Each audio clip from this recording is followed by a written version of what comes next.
जय श्री कृष्ण दोस्तों। क्या आपने कभी सोचा है कि एक गरीब इंसान जिसके पास खाने तक के लिए अन्न ना हो, वे भी भगवान का सबसे प्रिय भक्त बन सकता है?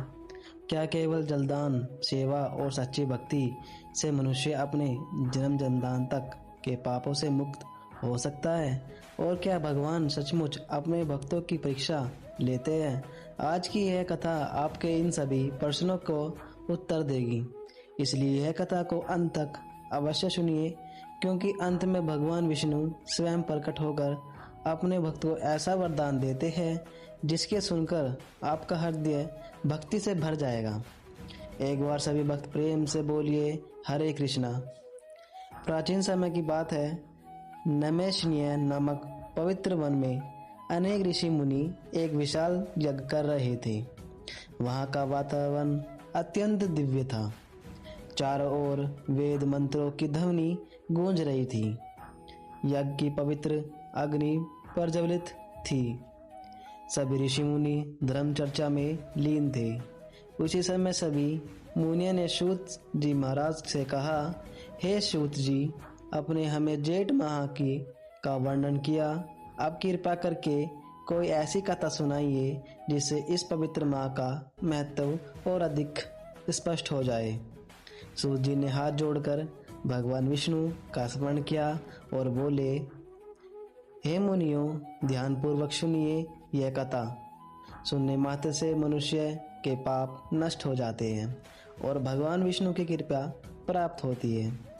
बहुत समय पहले एक नगर में एक ब्राह्मण रहता था। वह अत्यंत गरीब था। उसके पास धन नहीं था, कोई खेत नहीं था, ना कोई व्यापार था। उसका जीवन बहुत कठिनाई में बीत रहा था। कई बार ऐसा होता कि पूरा दिन बीता जाता और उसे भोजन तक नहीं मिलता। लेकिन इतनी गरीबी होने के बावजूद उसके मन में भगवान के प्रति अटूट श्रद्धा थी। वह प्रतिदिन प्रातःकाल उठकर भगवान विष्णु का स्मरण करता, तुलसी माता को प्रणाम करता और जो कुछ मिलता उसी में संतोष कर लेता। लेकिन उसके मन में एक प्रश्न हमेशा उठता था, क्या मेरी भक्ति भगवान तक पहुंच रही है? क्या भगवान मेरे जैसे गरीब भक्त को भी देखते हैं? एक दिन वही इसी चिंता में बैठा था, तभी वहां एक तेजस्वी संत आए। उनके मुख पर अद्भुत तेज था, आंखों में करुणा थी। ब्राह्मण तुरंत उठ खड़ा हो गया। उसने संत के चरण में स्पर्श किए। घर में जो थोड़ा बहुत था उसने उसे से स्वागत किया। अंत उसकी विनम्रता देखकर प्रसन्न हुए। उन्होंने पूछा, वत्स, तुम्हारे चेहरे पर चिंता क्यों दिखाई दे रही है? ब्राह्मण बोला, गुरुदेव, मैं निर्धन हूँ। मैं भगवान की भक्ति तो करता हूँ, लेकिन मेरे पास कोई बड़ा वरदान करने की शक्ति नहीं है। मुझे बताइए, ऐसा कौन सा कार्य करूं जिससे भगवान प्रसन्न हो जाए? संत मुस्कुराए। उन्होंने कहा, वत्स, भगवान को सोने चांदी की आवश्यकता नहीं है। भगवान केवल भक्त का प्रेम देखते हैं। यदि कोई मनुष्य सच्चे मन से भगवान का स्मरण करे तो भगवान अवश्य प्रसन्न होते हैं। विशेष रूप से जेठ माह में किया गया स्नान, दान, जप और सेवा अनंत गुण फल देता है। ब्राह्मण ध्यान से सुनता रहा। संत आगे बोले, इस माह में प्यासे को पानी पिलाना, गरीबों की सहायता करना और भगवान विष्णु का स्मरण करना अत्यंत पुण्यदायक होता है। यह सुनकर ब्राह्मण के मन में आशा जग उठी। उसने निश्चय किया, अब मैं पूरे श्रद्धा भाव से जेठ माह का पालन करूंगा। अगले दिन वह सूर्योदय से पहले उठ गया, नदी पर गया, पवित्र स्नान किया और भगवान विष्णु का ध्यान करते हुए बोला, हे प्रभु, मेरे पास कुछ नहीं है। मेरे पास केवल आपकी भक्ति है, उसी को स्वीकार कर लीजिए। उसी दिन से उसका जीवन बदलने लगा। वह प्रतिदिन नियम पूर्वक स्नान करता, भगवान का नाम जपता, तुलसी माता की पूजा करता और जहाँ तक संभव होता लोगों की सहायता करता। धीरे धीरे उसके मन की शांति समाप्त होने लगी। अब उसके चेहरे पर संतोष दिखाई देने लगा। एक दिन जेठ माह की भीषण दोपहर थी। सूर्यदेव अपने प्रचंड ताप से धरती को जला रहे थे। रास्तों पर चलना कठिन हो गया था। पक्षी भी छाया ढूंढ रहे थे। तभी ब्राह्मण ने देखा कि अनेक यात्री प्यास से व्याकुल होकर मार्ग में गुजर रहे हैं। कुछ वृद्ध थे, कुछ बच्चे थे, कुछ महिलाएं थी। सभी गर्मी में परेशान थे। यह देखकर ब्राह्मण का हृदय दया से भर गया। उसने सोचा, मेरे पास धन नहीं है, लेकिन मैं जलदान तो कर सकता हूँ। उसने एक मिट्टी का घड़ा लिया, उसे ठंडे जल से भरा और सड़क किनारे रख दिया। फिर जो प्यासा आता उसे प्रेम पूर्वक पानी पिलाने लगा। यात्री पानी पीकर प्रसन्न हो जाते और उसे आशीर्वाद देते। दिन बीतते गए, वह उसका दैनिक नियम बन गया। सुबह स्नान, भगवान की पूजा और फिर जल सेवा। धीरे धीरे पूरे नगर में उसकी चर्चा होने लगी। लोग कहने लगे, देखो कितना गरीब है, फिर भी दूसरों की सेवा कर रहा है।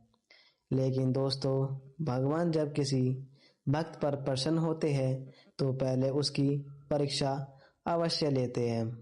और अब उस ब्राह्मण की भी परीक्षा आने वाली थी। एक दिन उसके घर का अंतिम अन्न की समाप्ति हो गई। पत्नी चिंतित हो गई। बच्चे भूखे से रोने लगे। घर में खाने के लिए कुछ नहीं था। पत्नी बोली, आप दिन भर दूसरों की सेवा करते हैं, लेकिन अपने परिवार का भी तो सोचिए।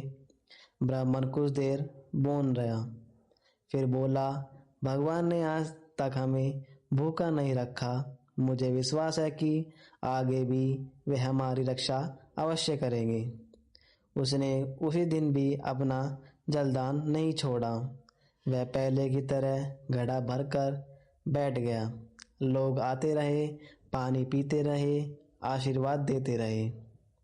दोपहर के समय एक वृद्ध व्यक्ति वहां आया। वह अत्यंत कमजोर दिखाई दे रहा था। उसकी चाल लड़खड़ा रही थी। वह प्यास से व्याकुल था। ब्राह्मण तुरंत उसके पास पहुंचा। उसने वृद्ध को बैठाया, ठंडा पानी पिलाया। वृद्ध ने अब पानी पीकर आंखों बंद कर ली, मानो उसे नया जीवन मिल गया हो। कुछ देर बाद उसने कहा, वत्स, तुम स्वयं गरीब हो, फिर भी दूसरों की सेवा क्यों करते हो? ब्राह्मण ने मुस्कुराकर उत्तर दिया, क्योंकि हर प्राणी में मुझे भगवान दिखाई देते हैं। यदि मैं किसी प्यासे को पानी पिलाता हूँ तो मुझे लगता है जैसे मैं स्वयं भगवान की सेवा कर रहा हूँ। वृद्ध की आंखों में चमक आ गई। वह बोला, तुम्हारा कल्याण हो। बहुत जल्द तुम्हारी भक्ति का फल तुम्हें मिलने वाला है।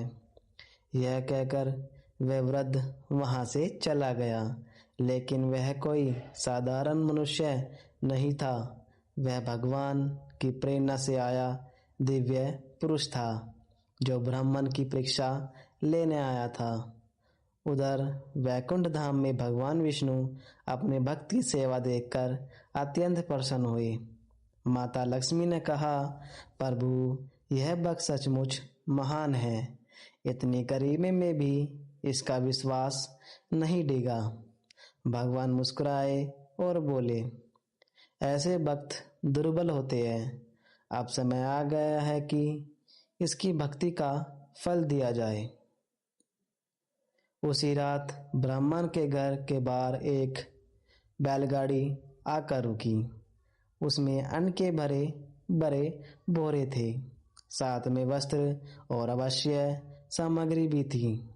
गाड़ीवान ने कहा, एक सज्जन व्यक्ति ने यह सब आपके लिए भेजा है। ब्राह्मण आश्चर्यचकित रह गया। उसकी आंखों में आंसू बहने लगे। वह समझ गया यह किसी मनुष्य की नहीं, भगवान की कृपा है। उसी दिन के बाद उसके जीवन में धीरे धीरे सुख आने लगे, लेकिन उसने कभी अहंकार नहीं किया। उसने सेवा जारी रखी, जलदान जारी रखा, भगवान का नाम जपना जारी रखा। वर्षों बाद उसका अंतिम समय आया। तब उसने भगवान विष्णु का स्मरण किया और उसी क्षण उसके सामने दिव्य प्रकाश प्रकट हुआ। चार भुजाओं वाले भगवान विष्णु प्रकट हुए।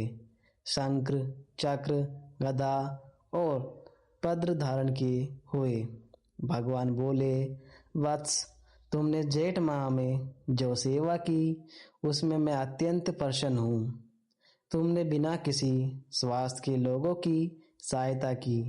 आज मैं तुम्हें अपने धाम में लेने जा रहा हूँ।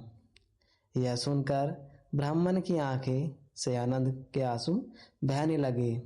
उसने भगवान के चरणों में प्रणाम किया और दिव्य विमान में बैठकर वैकुंठ धाम को प्रस्थान कर गया।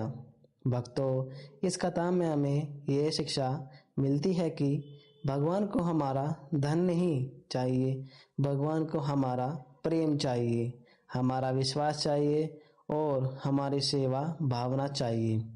जो व्यक्ति जेठ माह में जलदान, सेवा, दान और भगवान का स्मरण करता है, उस पर भगवान विष्णु की विशेष कृपा बनी रहती है।